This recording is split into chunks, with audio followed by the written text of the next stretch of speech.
Magandang araw po, welcome po sa aking channel, Nov9 TV. Patalas sa 10. Meron po ba kayong mga properties na napapabayaan or non-performing assets? Plan nyo ibenta, pero wala kayong oras pagbibenta nito. Kung ito'y pagkakatiwala nyo po sa amin, tawag lang po kayo sa aking numero, usap po tayo, gawin ko po ng video for free. Yes, libre po, wala po kayong babayaran. Tutulungan pa namin kayong mabenta ang inyong property. Kami na po bala sa marketing, sa boosting or paid ads. Even sa tripping, hindi na po kayo mapapagod sa pag-entertain ng mga buyers. Kami na po bala sa lahat. Tawag lang po kayo. Nandito po tayo ngayon sa Bawan, Batangas kung saan meron po tayong bagong video presentation. Isang mango farm. May lot area po ito na 2.5 hectares. Mula po Barangay Road, meron po itong frontage na 100 meters. Ito po'y titulado, kaya wala po kayong maging problema sa documentation o sa transfer ng title. May access na rin po dito ng tubig, kuryente at internet provider. Dalawa po ang entry at exit points nitong property. Pwede po kayong dumaan sa Muson at pwede ring dumaan sa bayan mismo ng Alitagtag. Kaya maganda po itong gawing subdivision o di kaya'y housing.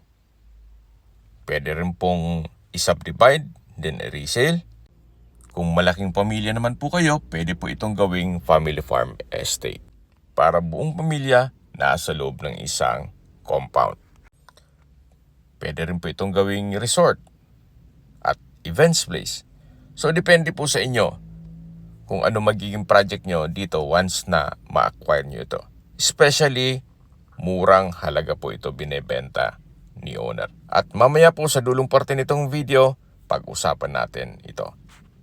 Dito po sa loob ng property ay meron pong 130 trees na mangga. Yan po'y pinapaupahan na lang ni owner, kaya less maintenance. Maganda rin po ito para sa inyong retirement, gawa ng napakatahimik po ng lugar, sariwang hangin, at malamig po ang klima. Ito po'y nasa matas na lugar. Ang estimated elevation above sea level ay 586.6 feet. Pwede po kayong gumayat ng 1 hectare para sa inyong retirement. Then, magbilang lang tayo ng 3 to 6 years. At pwede nating i-resale yung 1.5 hectare para makabawi naman ng konti doon sa inyong magiging puhunan. Yan naman po'y opinion ko lang naman. Base po sa aking analysis, every year po ay tumataas ang value ng lupa. Kaya maganda pong mag-land banking na kayo habang mura pa po ito binebenta. Nasa gitnang parte na po tayo ng property kung saan ito po'y patag na patag pa rin po. Sa mga skip po ng video, summarize ko lang po. Ito pong property ay nasa Bawan, Batangas. May lot area po ito na 2.5 hectares at mula po sa Barangay Road may frontage na 100 meters. Meron pong 133 na tanim na puno ng mangga sa loob nitong property at may dalawang entry at exit point. Pwede po sa bayan ng Alitagtag at pwede rin sa Muson. May access na rin po dito ng tubig, kuryente at internet provider. Gawa ng meron na rin pong mga kabahayan dito sa area.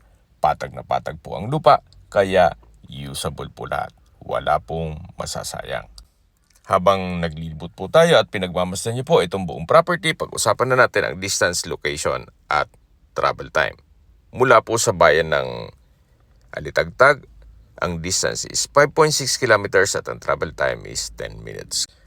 Mula naman po sa Muson o sa Paliko, Balayan, Batangas Road, ang distance is 1.5 kilometers at ang travel time is 5 minutes. Mula naman po sa bayan ng Bawan, Batangas, ang distance is 6.9 kilometers at ang travel time is 15 minutes. Kompleto na po doon kaya ng public market, groceries, convenience store, remittance center, hotels, restaurants, banks, schools, church at hospital. Yan po yung lagi kong binabanggit sa aking video na dapat nyo i-consider sa paghanap ng property, yung meron pong malapit na hospital. Hindi ko naman po sinasabing sakitin kayo, Yan naman po ay for emergency purpose lang naman. At mula naman po sa bayan ng Lemery, Batangas, ang distance is 13 kilometers at ang travel time is 18 minutes.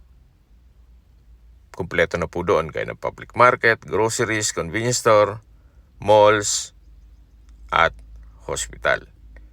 Even beach resort.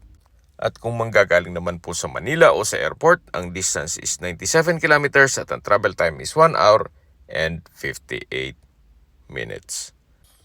Okay, sa presyo na po tayo.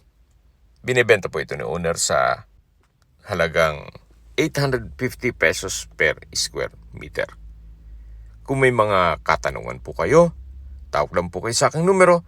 At sa mga kababayan naman natin na sa ibang bansa, meron po akong Telegram sa mga iPhone user man may iMessage. Meron din pong Imo, Skype, Viber at WhatsApp. Same number lang po, 0917-316-3399. Sa mga nagtatanong naman po ng aming Facebook, meron po kaming Facebook page na Nov9TV at Facebook Reels Video. Meron din pong TikTok at Instagram. May ibang YouTube channel po kami na The Nov9TV Channel at Nov9TV Listings. Sana po naibigyan nyo ang video presentation. Paki-like and subscribe na lang po sa aking channel para ma-update din po kayo sa aking future listings. Kung sakali po hanap nyo mas maliit na sukat na lupa o di kaya bahay bakasyonan o resort, meron din po kami ibang listings na pwede nyong pagpilian. Huwag po kayong magatubiling tumawag sa amin, then let us know your budget para malaman namin kung anong property pwede namin ilok sa inyo.